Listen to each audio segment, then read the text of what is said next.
کیوں؟ کیونکہ صنم کا دا ہے جہاں لا الہ الا اللہ۔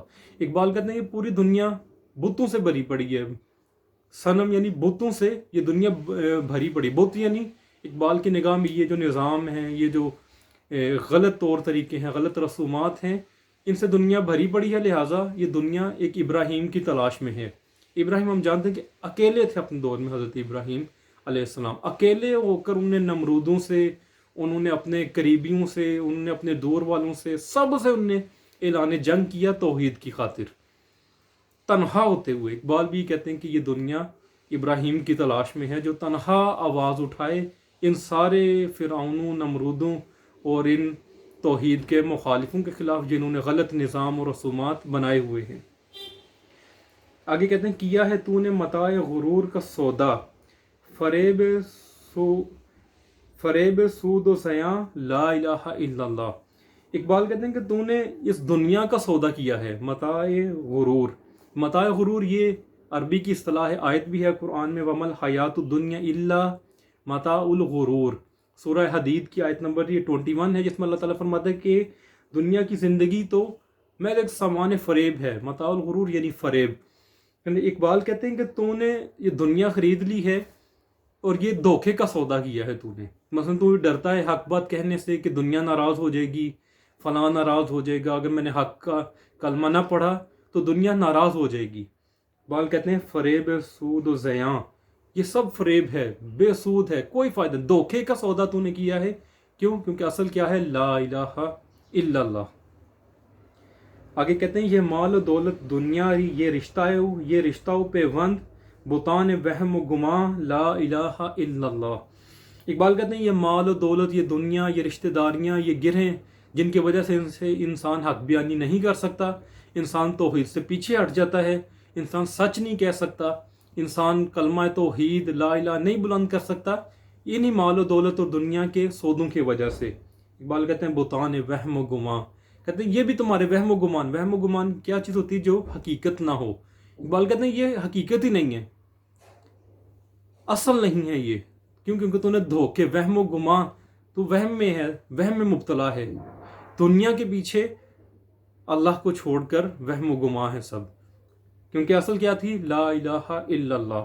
آگے اقبال کہتے ہیں خرد ہوئی ہے زمان و مکان کی زناری، نہ ہے زمان و مکان لا الہ الا اللہ۔ اقبال کہتے ہیں یہ زمانہ پرست یہ کس بحث میں ملجھے ہوئے ہیں؟ زمان و مکان کی بحث میں۔ یہ زمان و مکان جسے انگلش میں ٹائم اینڈ اسپیس کہا جاتا ہے، یہ بڑی گزشتہ 100 سال سے سائنٹسٹ اور علماء مذہبیوں کے اندر ایک بڑی بحث چل رہی ہے۔ زمان و مکان اس کو مختصر سمجھ لیجئے ٹائم اینڈ اسپیس کے، اس کا یہ مطلب ہے کہ یہ دنیا ٹائم اینڈ اسپیس کی پابند ہے، اور یہاں پر جتنے ایکسپیریمنٹس ہو رہے ہیں، معاملات ہو رہے ہیں، وہ سب ٹائم اینڈ اسپیس کے پابند ہیں۔ اس کو اگر آپ زیادہ، کیونکہ بہت گہرا موضوع ہے یہ، اس کو اگر آپ سمجھنا چاہیں تو معراج کی مثال ہے۔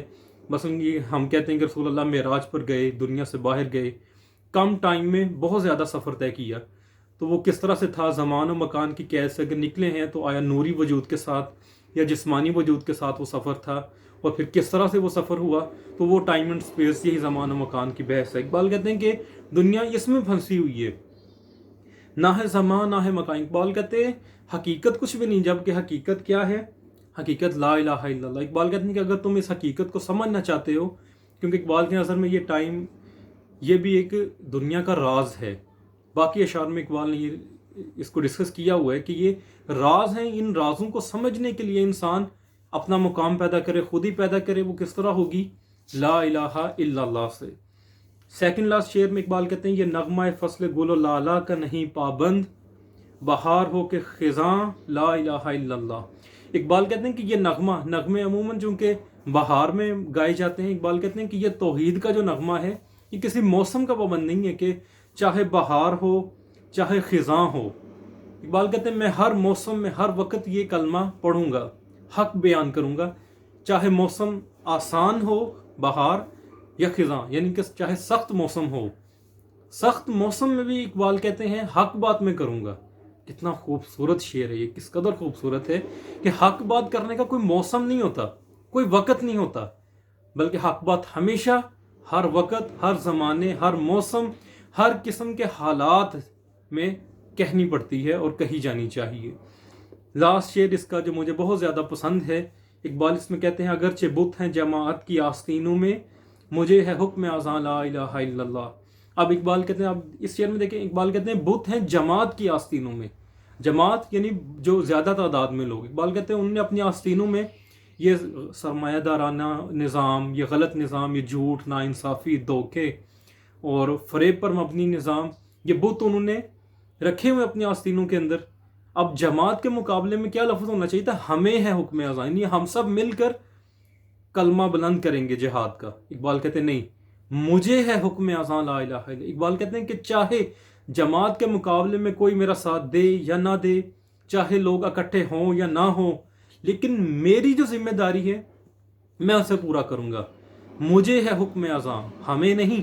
ان کے اس انتظار میں نہیں رہنا کہ 10 بندے آ جائیں تو میں بات کروں گا، 20 بندے اکٹھے ہو جائیں تو میں بات کروں گا، وہ جماعت ہے تو میری بھی ایک جماعت بن جائے گی تب میں بات کروں گا۔ نہیں، مجھے ہے حکم اذاں، میں نے حکم اذاں دینا ہے۔ میں نے ان بتوں کے خلاف، ان توحید کے انکاریوں کے خلاف، جنہیں توحید کا اصل فلسفہ نہیں پتا، ان کے خلاف چاہے میں اکیلا رہ جاؤں، تنہا رہ جاؤں، تب بھی میری ذمہ داری ہے حکم اذاں یعنی لا الہ الا اللہ کی صدا ان کے خلاف بلند کرنا۔ تو یہ اقبال کی نظم ہے لا الہ الا اللہ ضرب کلیم سے۔ اب دیکھیے اس کا آخری شعر کس قدر خوبصورت ہے، اور ہمارے زمانے سے آخری شعر خصوصاً کس قدر تعلق رکھتا ہے کہ کثرت کی کثرت گمراہ ہو رہے ہیں، اکثریت ظالموں کی ہے، اکثریت جھوٹ بولنے والوں کی ہے، اکثریت بت فروشوں کی ہے، بت رکھنے والوں کی ہے۔ اس کے مقابلے میں جو حق بیان کرنے والے ہیں وہ بھی مصلحت کا شکار نہ ہوں، وہ بھی انتظار نہ کریں بہار آنے کا، خزاں جانے کا، وہ بھی انتظار نہ کریں جماعت ہونے کا، لوگوں کے اکٹھے ہونے کا، بلکہ ہر موسم میں، ہر حالت میں اور اکیلے زبان، اکیلے کلمہ اذان بلند کریں تاکہ اپنی ذمہ داری ہم پوری کر سکیں اور معاشرے کے اندر اس فکر کو ہم اجاگر کر سکیں۔ تو یہ اقبال کی نظم آپ کی خدمت میں لا الہ الا اللہ تھی۔ انشاءاللہ مزید نظموں کی شرح مختصر تاکہ اقبالیات کو ہم اپنے معاشرے میں فروغ دے سکیں، آپ کی خدمت میں ہم پیش کرتے رہیں گے۔